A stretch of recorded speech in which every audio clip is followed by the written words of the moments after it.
Let's maul in the Central Committee. Let's cringe in the Central Committee. Let's bog in the Central Committee right now.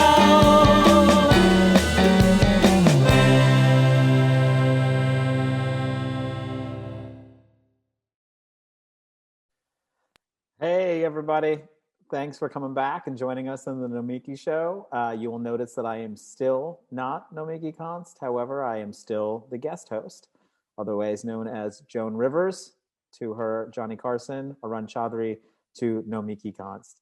Normally, this is the panel with Jordan and oh my God, and both of them are popping on right here, right now. But I'm going to introduce Mike first because he was totally on time, and that's how we operate around here on the Nomiki Const show when Nomiki's not here. So let me just quickly introduce our two panelists and just say hello. I'm Arun. It's really nice to see you both. And Mike Beyer is a former candidate from Pennsylvania State House of Representatives. There was shenanigans. I know a lot about shenanigans in elections. You were removed, fought your way back in. That's how you do it. Don't let the bastards keep you down. And Jordan Zakarin runs the Progressives Everywhere newsletter, which I'm sure you are all extremely familiar with. And is a progressive everywhere. And we're going to talk about progressive guy stuff. Okay. That's what we're here to talk about today. Dude stuff. Progressive dude stuff. Inshallah, as he likes to say, we like to include Joe Biden in this. So just even before we got into anything too much, I'm hoping that Dorsey, we can just take a look at Joe Biden's statement, his, extremely gravitas statement on the 500,000 deaths we have had from COVID. Let's run that. And then I just want to get both y'all's reaction to it and just talk about, as Comrade Lenin once said, what is to be done. Sounds good. All right. Oh, we don't have the clip? I can describe it in good detail. Okay, Dorsey told me we don't have the clip ready to roll. That is okay. I'm sure as many of you saw, it gave a very serious speech, lots of candles, lots of gravitas, and of course, unfortunately, lots of deceased Americans. What do you think about the rhetoric, the kind of remembrance? I don't want to call it a Hallmark holiday because I do think a lot of people need the space and energy and time to grieve about what's happened to our country. But generally, how do you think that it is landing? How is it sitting from a political communications point of view? What do you wish Joe Biden was doing differently? Because I'm sure it's something. Mike, you go ahead first. From my point of view, and thanks for having me, I think it's an abject failure. I watched the statement, and when I was watching it, I couldn't help but feel like a sinking feeling in my gut. Like I was watching the eulogy for the country. And maybe this is the last vestige of liberalism leaving my body, but I thought of presidents as somebody who were forward-looking, who were talking about taking action, and this felt like burying the empire to me. It felt like failure. It felt like he didn't have, I don't want to have my president be the guy who holds my hand at a funeral. I want him to be presiding over some sort of big material change that's going to improve our lives. And so for me, it really, really, really fell flat. It is really his brand. He is, kind of the consoling uncle of America in all those senses that it can mean. But for me, it never appealed to me. And I just kept thinking okay, where's my check? Where's the vaccines? How do I schedule a vaccine? And as opposed to yes, I absolutely feel terrible about the 500,000 Americans that have died. That's absurd. Yeah, that's real. Outrageous. Yeah. But how are you going to prevent the next 500,000? Today on my show, I have a show on Twitch, Central Committee, that everyone could check out. And I was talking about how there is new mutant forms of COVID that are now coming from America. There's a California strain that it's apparently both more infective and more resistant to vaccines. And,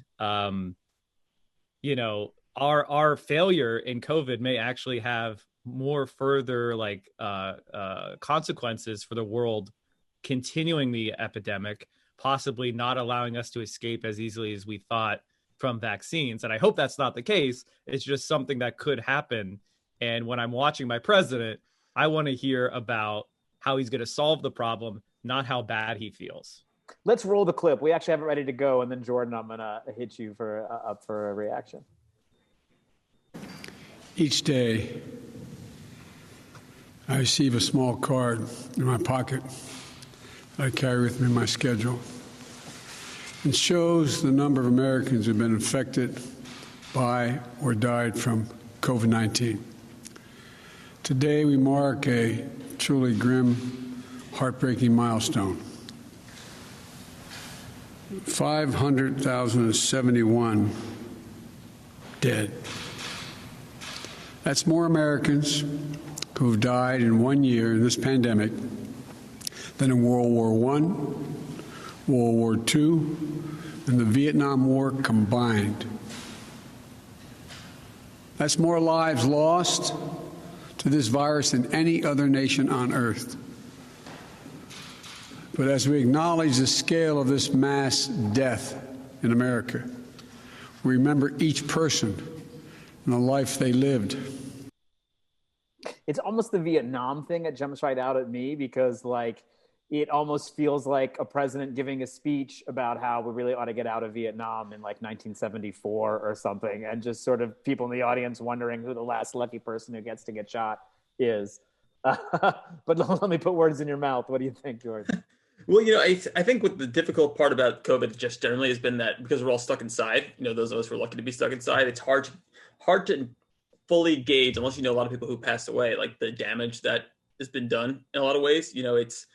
It's like watching, I live in New York City, and, like 500,000 people have died across the country. That'd be like, I don't know, a quarter of Manhattan, or, half of Manhattan just being wiped out. But, because it doesn't actually happen while people are watching, it doesn't happen around you. It's kind of hard to gauge. So I think, for Biden, he's clearly blaming it on Trump and the previous administration. So I think that's kind of the purpose. I don't think he'd be holding this vigil had he not been, had he been president at the time. So I think in a way it's, I guess, his way of kind of burying the dead, but also burying the last administration. And, I don't mind so much that he did this. I just wish there was, in addition, more of a plan. We're going to, I think it's important to give people some kind of closure, although, family dying for no reason is not, really gonna get closure on that. But I don't mind that part. It's more like, what are we going to do going forward? Not just for the mutant strains, but, giving people their stimulus checks, right? We're still a month away from that, perhaps.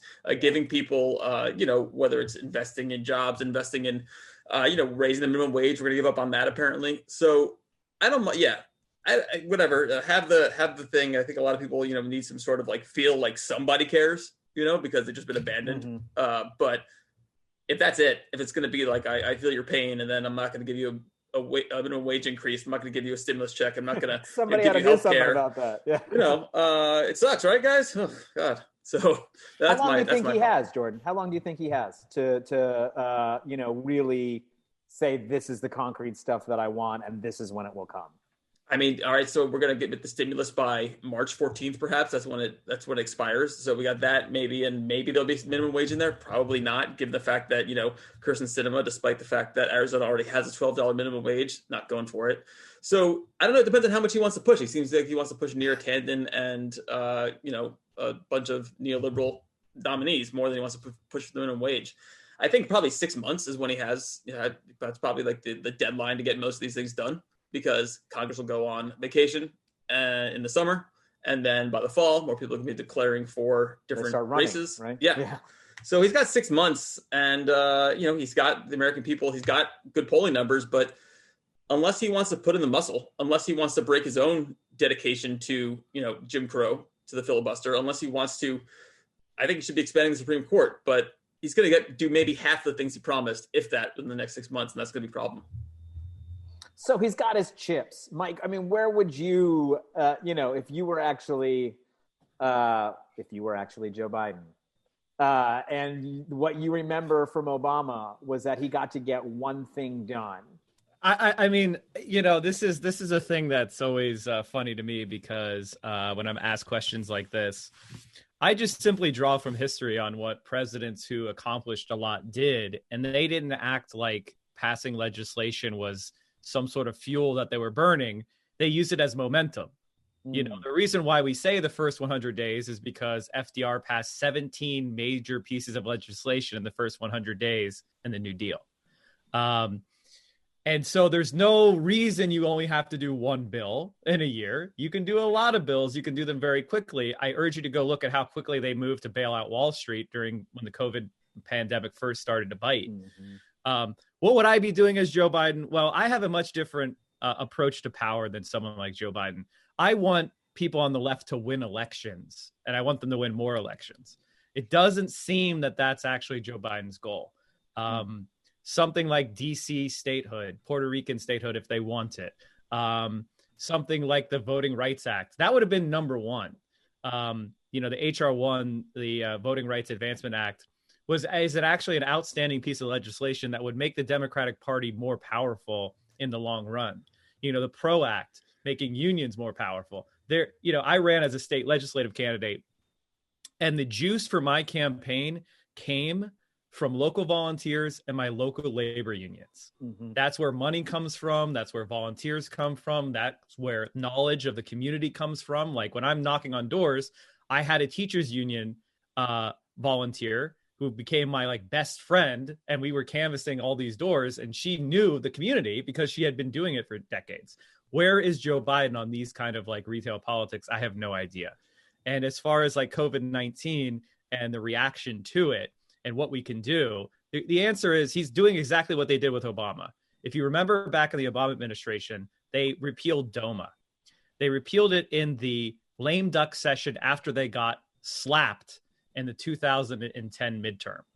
And Obama didn't want to do it. Obama did not want to repeal DOMA. He was forced to by Nancy Pelosi and Harry Reid.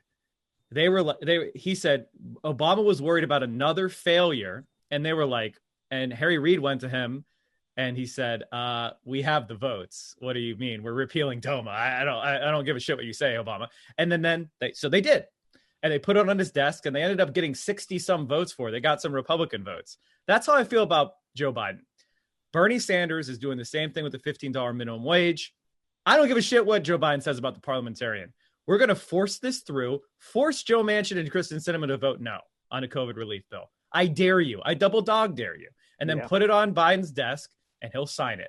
He's irrelevant. His dumbass comments. It's the same thing with Obama. They just sit back. If they're not going to lead, let us lead.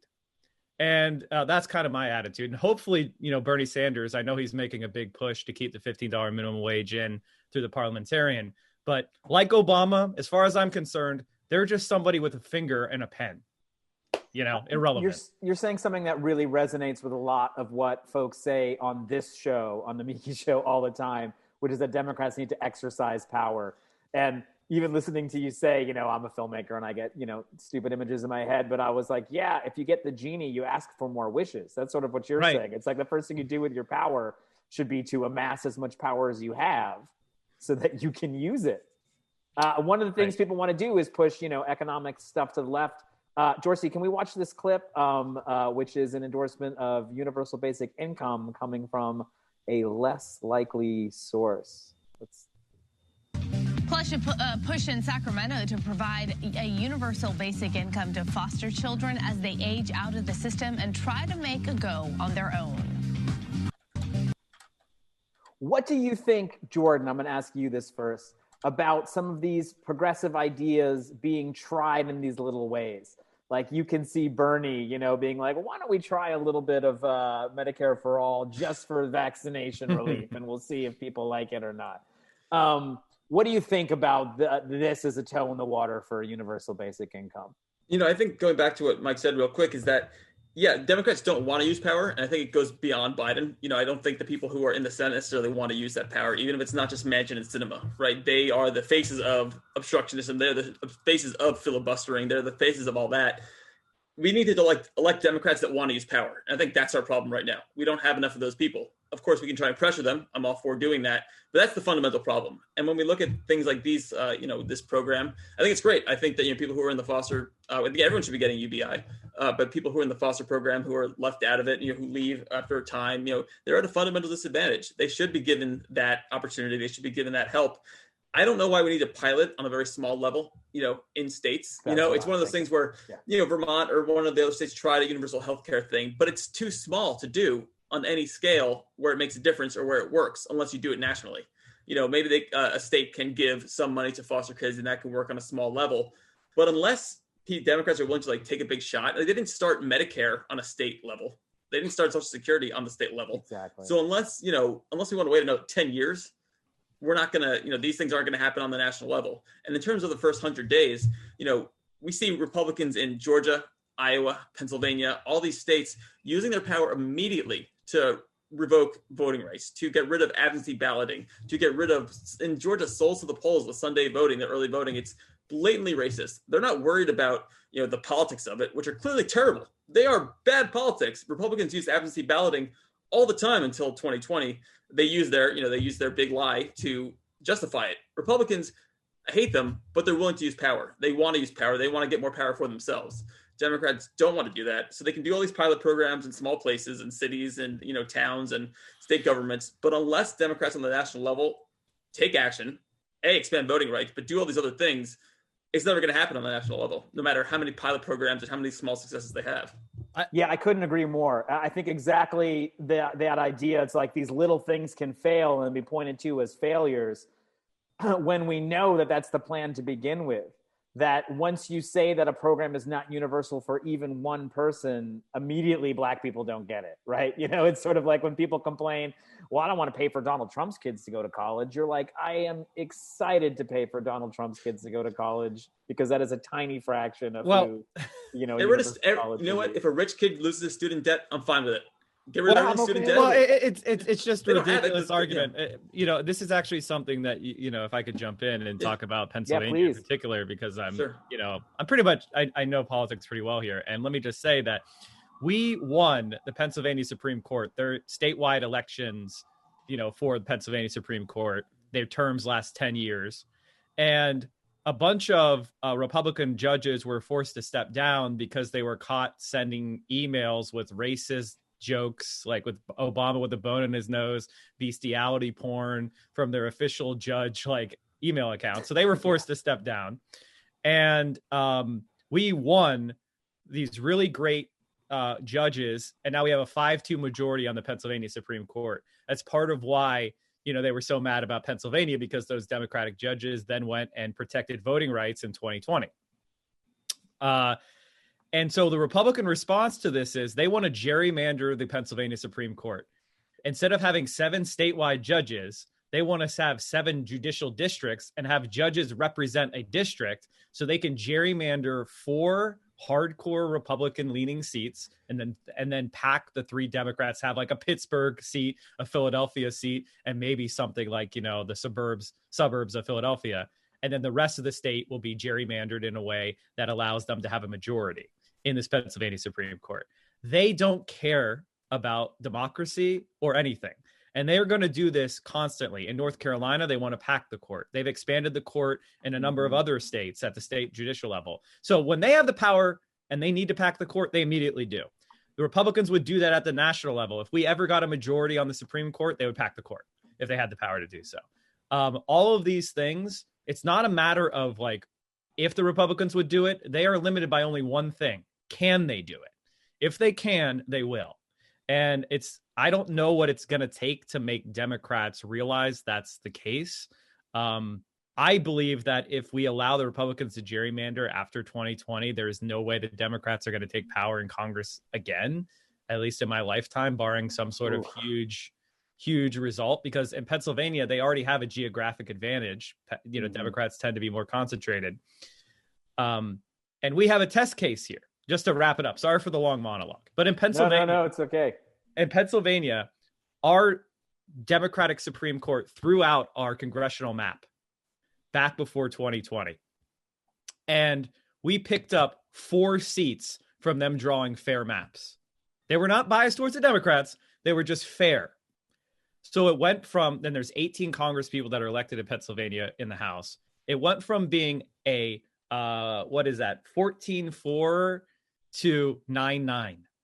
And it was pretty much the same performance as before. And you could do that, and they control the state legislatures and trifectas all over the country, and they're going to do that again. So Nancy Pelosi's majority is going to go out the window when they draw the maps new for the patterns of Democrats from the 2020 election, unless something is done immediately. As famous boxer and convicted rapist Mike Tyson says, everyone has a plan until they get punched in the face. Yeah. Jordan, I want to give you the last word on what you think can actually be done in response to these things that Mike so eloquently tells us is going on, and then also make sure that you plug Progressives Everywhere newsletter, and Mike, also make sure that we talk about Central Committee. I've actually have been writing a lot about this on the Progressives Everywhere newsletter, progressiveseverywhere.substack.com. I talked a few weeks ago about packing the courts. I've been talking to people about expanding the Supreme Court. There's no reason why the Supreme Court has 9 justices. It used to correspond to lower courts, and they stopped doing that. And so there should be 13. There should be 13 seats on the Supreme Court. Democrats, all they have to do is get rid of the filibuster. They don't even have to pass a constitutional amendment. They can pass get rid of the filibuster, pass the Voting Rights Act, the John Lewis Act, the For the People Act, that gets rid of, it repopulates what the Voting Rights Act used to be and adds more protections. Then they can very easily, with the 50+1, expand the Supreme Court. And it is the only way, because the Supreme Court, the past one, just gutted the Voting Rights Act. It gutted, all those other things. And Clarence Thomas, in a decision released yesterday, it was a dissent, thankfully, but he wanted to question what the Pennsylvania Supreme Court did in 2020. So did Scalia. So did Gorsuch. So they don't care about even state Supreme Courts. They don't care about what the precedence is. They don't care about their so-called federalism. They don't care about any of that. They will undo any democracy they can. They will destroy every right to vote there possibly is. They do not care how unpopular it is, because they will choose their voters. And so Kyrsten Sinema can go ahead and block every reform. She can block every filibuster. But in Arizona, which is being, again, the state Supreme Court is now going to be gerrymandered. And the state Supreme Court is Republican. It is going to be gerrymandered on a legislative level and redistricted on a legislative level, even more so now that the Republicans have replaced the nonpartisan head of the redistricting committee with a person who leans to the right. She can do that. She can go filibuster all she wants. She's going to piss off the people who worked for 10 years to turn Arizona blue, all the Latino and union workers who turned Arizona blue. And then more laws to get rid of voting rights are being proposed in Arizona than anywhere else. So she's going to lose. 2024 she'll be done. So many Democrats will be done. In Georgia, there's no chance that they will win re-election if Republicans pass all these laws. So unless Democrats are willing to use power, they're not going to keep power. They are not going to be able to ever attain power again. And even if they're selfish, awful people in Congress, and I'm sure there's a lot of them like that, do it for your own good. Do it for your own good and retaining power, because otherwise you're done. The party's done. And that's going to be it. Do it because it feels good. Yeah. Is maybe our final message. Don't be afraid. Republicans aren't. Thanks so much to both of you. We're going to have to take a quick break. And then up next, we're going to have our cross-Atlantic crosstalk group. But also make sure you check out Central Committee on Twitch, which is Mike's show. All right. Yep. Check it out. If you want more leftists on this platform and other platforms that actually go into deep dives about issues like finance and electoral politics, you're never going to find a better stream than this one. Here's some things you can do. I'm posted YouTube content constantly. We had another Jimmy Dore video.